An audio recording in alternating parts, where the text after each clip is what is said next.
नमस्कार। आज हम लोग चर्चा करेंगे अदानी एंटरप्राइज के विषय में। आपको याद होगा 24 जनवरी 2023 में एक हिंडनबर्ग रिपोर्ट आई थी, जिसमें ये कहा गया था कि जो अदानी ग्रुप कंपनी है, वो अपने ही लोगों के द्वारा अपने शेयर्स जो हैं वो खरीदते हैं और शेयर्स में पहले सस्ते दामों पे खरीद के महंगे दामों पे बेच के उसको महंगे करके उसको बेच के और उसमें मुनाफा कमाते हैं। और जो भी वो शेयर 4,000 रुपये का है वो इन्फ्लेटेड प्राइस है, क्योंकि जब मार्केट में शेयर ही अवेलेबल नहीं होगा तो शेयर की प्राइस डेफिनेटली सी बढ़ेगी। तो ये खुद ही अपने शेयर में जो है इजाफा करते हैं, मार्केट में रेट बढ़ाते हैं और उसके बाद उसी शेयर के ऊपर फाइनेंशियल इंस्टीट्यूशन से सस्ते रेट पर लोन लेकर अपने बिजनेस में इन्वेस्ट करते हैं। और ये कार्यक्रम आज से नहीं, 2007 से जब ये कंपनी ने मुद्रा बोर्ड का काम शुरू किया था, जब से ये काम चल रहा है। ये हिंडनबर्ग रिपोर्ट की एलिगेशन थी 24 जनवरी को। उसके बाद आपने देखा कि $150 बिलियन की कंपनी, और उस टाइम पे अदानी साहब जो थे देश के तीसरे सबसे अमीर आदमी थे। और उसके बाद जब उनकी शेयर प्राइस गिरा और एक समय पे वो शेयर प्राइस अदानी एंटरप्राइज का 1100 रुपये पे भी पहुंच गया और कंपनी का करीब $100 बिलियन का नुकसान हुआ, तो उस अदानी साहब की पर्सनल वेल्थ जो थी वो $40 बिलियन की रह गई और वो 30वें पायदान पे आ गए। अब कहीं जाके वो 24वें पायदान पर है। तो ये मामला क्या है और आए गए दिन ये रिपोर्ट्स क्यों आती हैं? देश में ये भी कहा जाता है, जो देश के पॉलिटिशियंस हैं या देश की जो सत्ता है वो ये कहती है कि इंडिया को एक बड़ी इमर्जिंग मार्केट है और उसको डाउन करने के लिए कुछ विदेशी ताकतें जो हैं वो हिंदुस्तान में चाहती नहीं है कि ग्रोथ हो, बिजनेसेस बढ़ें, कंपनियां बढ़ें। तो उस वजह से उन कंपनियों के शेयर्स को गिराने के लिए साजिश रची जा रही है। ऐसा कुछ पॉलिटिकल पार्टी, जो सत्तारूढ़ पार्टी है, उनका कहना है। जो ऑपोजिशन की पार्टीज हैं, कांग्रेस है और ऑपोजिशन पार्टीज हैं, वो कहती हैं कि ये स्टॉक मैनिपुलेशन और स्टॉक ट्रेडिंग जो करी जा रही है मॉरिशस से और ब्रिटिश वर्जीनिया आइलैंड से और बरमूडा से, जो टैक्स हेवन्स हैं, उसमें उन कंपनीज के इतने ओपेक स्ट्रक्चर्स हैं कि आप बता ही नहीं सकते कि एक कंपनी को कौन चला रहा है, एक कंपनी को दूसरी कंपनी चला रही है, दूसरी कंपनी को तीसरी कंपनी चला रही है, और उसमें डायरेक्टर कौन है। तो कुछ नाम, अब एक और रिपोर्ट आई है हाल ही में 2 दिन पहले, उस रिपोर्ट की हम लोग चर्चा करेंगे कि ये मामला सारा है क्या।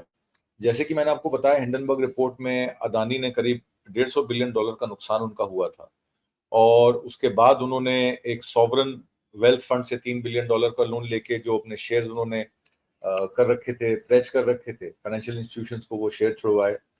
फिर GQG इन्वेस्टमेंट कंपनी थी फ्लोरिडा बेस्ड, पोर्ट लॉडरेल में, उन्होंने $1.87 बिलियन का उस टाइम पे एक जो इक्विटी होल्डिंग थी, प्रमोटर इक्विटी होल्डिंग, वो खरीद कर अदानी की और $1.87 बिलियन का उन्होंने इन्वेस्टमेंट किया।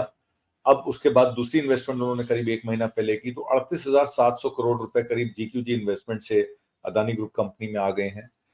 कतर की एक इन्वेस्टमेंट अथॉरिटी है, उन्होंने 4100 करोड़ रुपए की इन्वेस्टमेंट की। बेन कैपिटल एक फाइनेंशियल इंस्टीट्यूशन है जिसने 1440 करोड़ का अनुदान दिया, जिसकी वजह से अदानी ग्रुप का शेयर वापस 2470 या 2420 रुपए पे भी ट्रेड कर रहा है।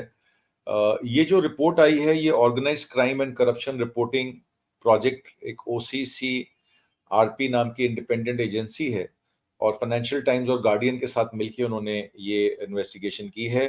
उसमें उन्होंने जो हिंडनबर्ग की रिपोर्ट थी कि पैसे को, ये मामला तो खैर मनी लॉन्ड्रिंग का बनता है, क्योंकि यहीं का पैसा बाहर के देशों में ले जाया जाता है और वहां से इन्वेस्टमेंट करके उसी कंपनी के शेयर्स खरीदे जा रहे हैं। जो एक जमाने में शेयर 100 रुपए का था, वो शेयर 4,000 रुपए का कैसे हुआ, और किस तरीके से SBI और LIC को उन इन्फ्लेटेड शेयर्स के प्राइसेस के ऊपर उनसे लोन लिए गए, उनसे पैसा लिया गया उन शेयर्स को प्लेज करके।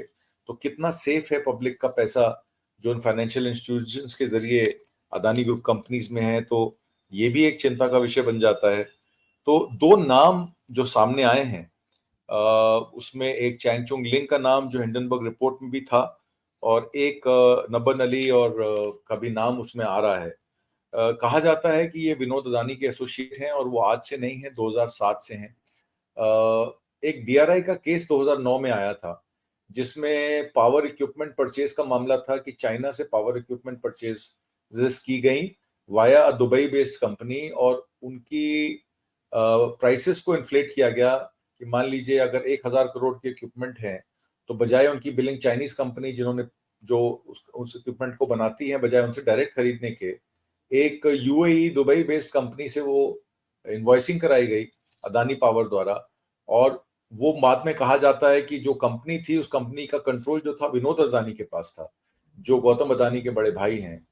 और ये भी कहा जाता है कि वो इंडियन सिटीजन नहीं है, साइप्रस के नेशनल हैं।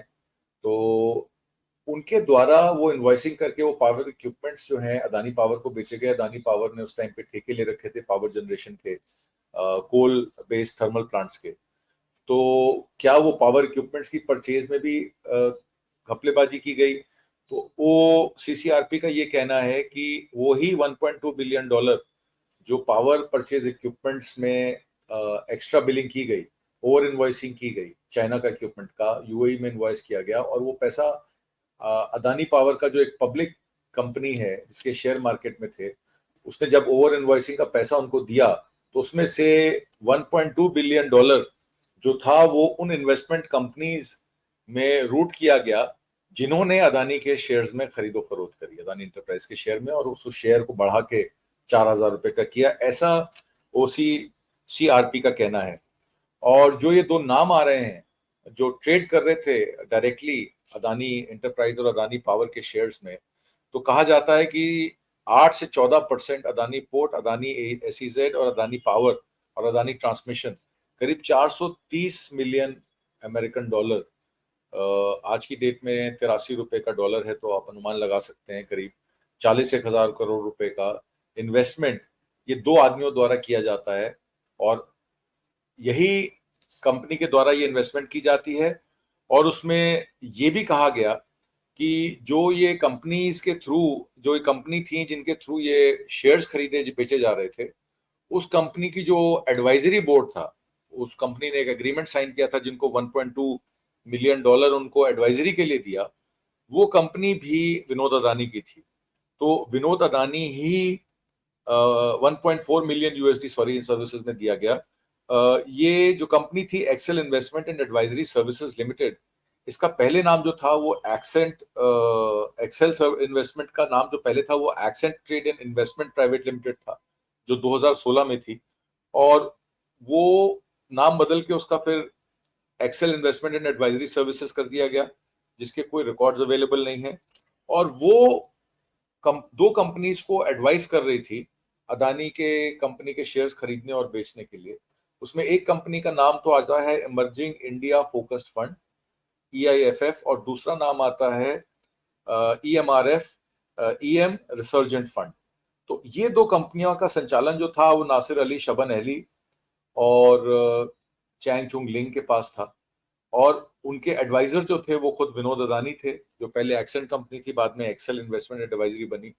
और ये एग्रीमेंट उन्होंने 2011 में साइन किया EIFF से, EMRF से। तो कहने का मतलब है कि पहले तो Vinod Adani power equipment purchase करवाते हैं अदानी पावर को, उसमें $1.2 बिलियन का करीब ओवर इन्वॉइसिंग होती है। उस पैसे को फिर एक Electrogen Infra Holding Private Limited Mauritius based company में डाला जाता है, उस पैसे को $1 बिलियन को। और उसके बाद उस दुबई वाली कंपनी को शिफ्ट कर दिया जाता है मॉरिशस में, और उस कंपनी का नाम बदल दिया जाता है। पहले उसका नाम होता है इलेक्ट्रोजन इंफ्रा FZE दुबई में, और उसको बदल के कर दिया जाता है Electrogen Infra Holding Private Limited Mauritius में। और वो पैसा मॉरिशस में ट्रांसफर करने वाली जो कंपनी है, उस कंपनी का नाम भी accent trade and investment private limited है। ये वही कंपनी है जो विनोद अदानी द्वारा संचालित कंपनी है, जिसका नाम बदल के Excel Investment and Advisory Services कर दिया गया है। कहने का मतलब है कि विनोद अदानी जो पावर इक्विपमेंट परचेज का जो DRI का केस था 2013 का, जिसमें सेबी को डीआरआई ने लिख के दिया था कि इसमें कुछ गड़बड़ हो रही है और इसमें कोई अकाउंटिंग फ्रॉड है और सेबी को इन्वेस्टिगेशन करने के लिए कहा गया था। और उस इन्वेस्टिगेशन की जो रिपोर्ट थी, वो जो डीआरआई के पास रिपोर्ट थी उन्होंने सेबी को दी, सेबी ने उसको इन्वेस्टिगेशन करना था। और 2014 मई में जब इलेक्शन हुए और मोदी जी जब प्रधानमंत्री बने, तो वही सेबी ने उस केस को सिरे से खारिज कर दिया और ये कह दिया कि इसमें कोई ऐसा अकाउंटिंग फ्रॉड या रीरूटिंग की कोई ऐसी बात नहीं है। तो ये मामला आज से 9 साल पहले का है। और हिंडनबर्ग की जब रिपोर्ट आई तो हिंडनबर्ग की रिपोर्ट में भी इस बात का जिक्र किया गया कि रीरूटिंग के द्वारा ये शेयर्स खरीदे बेचे जाते हैं, इसमें कुछ धांधलेबाजी है। अदानी ग्रुप की 7 लिस्टेड कंपनीज थी, जिनकी टोटल जो उस टाइम पे जनवरी 2012 में जनवरी 2023 में जब रिपोर्ट आई थी हिंडनबर्ग की, उस टाइम उनकी टोटल वैल्यूएशन 218 बिलियन यूएसडी थी। और उसमें पेपर फाइनेंसिंग के जरिए करीब 120 बिलियन डॉलर जो था उसकी नेटवर्थ को बढ़ाया गया, लोन्स लेके, पैसा लेके। और उसमें से पिछले 3 साल में करीब 100 बिलियन यूएसडी डॉलर जो है वो आया, मतलब 120 में से 100 बिलियन डॉलर जो है सिर्फ 3 साल में रिसीव हुआ। तो इस तरीके के जो पेपर मनी जनरेट किया गया, और इस कंपनी ने फिर एयरपोर्ट्स, पोर्ट्स, एसईजेड्स और तमाम तरह की इंफ्रास्ट्रक्चर प्रोजेक्ट्स की इन्वेस्टमेंट्स जो हैं वो सिक्योर की सरकार से। और आज की डेट में अदानी सबसे बड़ा कॉन्ग्लोमेरेट है जो इंफ्रास्ट्रक्चर में काम कर रहा है, पोर्ट्स का काम कर रहा है, एयरपोर्ट्स का काम कर रहा है, पावर जनरेशन का काम कर रहा है। तो अब मामला जो फॉरेन कंपनीज हैं, जब वो ये कहती हैं, हिंडनबर्ग की रिपोर्ट है कि जब वो कहती है कि हम शॉर्ट सेलर्स हैं और 4,000 रुपए का शेयर नहीं, ये शेयर तो बहुत कम वैल्यू का होना चाहिए क्योंकि इसमें रिगिंग की गई है, और वो शेयर गिर के जब 1100 रुपए का हो जाता है तो सुप्रीम कोर्ट में एक पीआईएल दाखिल होती है, उसमें कहा जाता है कि इसको सिरे से इन्वेस्टिगेट किया जाना चाहिए। और जब वो सिरे से इन्वेस्टिगेशन की बात आती है तो उसमें सेबी को सुप्रीम कोर्ट इंस्ट्रक्शन देती है नेक्स्ट मंथ, सेबी की रिपोर्ट भी फाइल होनी है। बट सेबी ने अभी तक कोई अपना ऑफिशियल स्टेटमेंट नहीं दिया कि वो इसमें क्या कर रहे हैं और क्या करना चाहते हैं, क्योंकि प्रेशर है। कई पार्लियामेंटेरियंस ने, ऑपोजिशन एमपीज ने, महुआ मथुरा ने, संजय सिंह ने ये बात उठाई है कि ईडी इस पे चुप क्यों है, सीबीआई इस पे क्यों चुप है, इनकम टैक्स इस पे क्यों चुप है, पीएमएलए के नाम पर इतने ऑपोजिशन पार्टीज के लोगों को जेलों में डाल दिया जाता है, तो अदानी को अभी तक क्यों प्रोटेक्शन दी जा रही है, क्योंकि क्रोनी कैपिटलिज्म के नाम पर क्या अदानी को प्रधानमंत्री मोदी का संरक्षण प्राप्त है। तो ये बहुत सारी चीजें हैं जिसपे अब फिर से चर्चा छिड़ गई है। और 2 लोग जो विनोद अदानी के लिए काम करते हैं, जिन्होंने 430 बिलियन डॉलर की इन्वेस्टमेंट की, ये पैसा कहाँ से आया और इस पैसे का सोर्स क्या है? क्या ये वही पैसा है जो पावर इक्विपमेंट परचेजिंग में ओवर इनवॉइसिंग करके कमाया गया है, या कोई मनी लॉन्ड्रिंग करके हिंदुस्तान का पैसा जो है वो मॉरिशस ले जाके इन कंपनियों में इन्वेस्ट किया गया ताकि स्टॉक ट्रेडिंग और रिगिंग हो सके? और जो ये जीक्यूजी कंपनी है, उसने अभी हाल ही में फिर से इन्वेस्टमेंट की है 38,700 करोड़ रुपए की। तो जीक्यूजी कंपनी जो है वो इतना बुलिश क्यों है अदानी शेयर्स के ऊपर? ये बातें जो हैं, जब सीएजी की बात उठती है, काले धन की बात उठती है, और ये कहा जाता है कि सेबी और तमाम जो इंस्टीट्यूशंस हैं देश की, वो अपने सही जगह पे काम कर रही हैं, चाहे वो इलेक्शन कमीशन हो, चाहे वो सेबी हो। तो सेबी ने जब ये 13% से 14% free float share Adani group के ही 2 आदमी खरीद बेच रहे थे, तो जाहिर सी बात है कि जब 25% फ्री फ्लोट शेयर होना चाहिए और 14% 2 ही लोगों के पास है, तो बाजार में जो फ्री फ्लोट शेयर हैं वो मात्र 9% हैं। तो जाहिर सी बात है कि जब वो 9% है तो शेयर की वैल्यू ज्यादा होगी, क्योंकि जब शेयर अवेलेबल नहीं है, खरीदार ज्यादा हैं और बेचने वाले कम हैं, तो ये कहाँ से चीजें निकल के आएंगी? क्रोनी कैपिटलिज्म के नाम पे हमने कई बार देखा, जब आईबीसी में जब केसेस जाते हैं, जब बैंकों का पैसा रिकवरी में जाता है, तो रिकवरी में हेयर कट बहुत बड़ा लेना पड़ता है। अभी सुभाष चंद्रा का जी एंटरप्राइज का, जी लर्निंग का एक बड़ा लोन था यस बैंक के साथ, जिसको यस बैंक ने 11,000 करोड़ रुपए में जेसी फ्लावर को, एक बड़ी इन्वेस्टमेंट कंपनी को बेच दिया। और उन्होंने 75% हेयर कट लेकर 6500 करोड़ रुपए के ड्यूज जो है सुभाष चंद्रा के क्लियर कर दिए, 75% हेयर कट लेकर, कि मात्र 25% देकर सुभाष चंद्रा जी फिर अपनी कंपनियां वापस खरीद सकते हैं। कि मतलब मेरे 100 रुपए में चीज को, मेरी 100 रुपए की चीज है और 25 रुपए में मुझे वापस मिल जाए और मुझे 75 रुपए भी ना देने पड़े बैंक के, तो ये तो इससे बढ़िया तो कोई बात ही नहीं हो सकती। तो ये जो चीजें फैसिलिटेशन हो रही है, ये किस वजह से हो रही है, किस तरीके का प्रेशर, क्या ये सरकारी प्रेशर है जिसमें देश के चुनिंदा कॉर्पोरेट्स के लोन माफ कर दिए जाते हैं, किसानों का कर्जा माफ नहीं किया जाता पर चुनिंदा कॉर्पोरेट्स के लोन माफ कर दिए जाते हैं।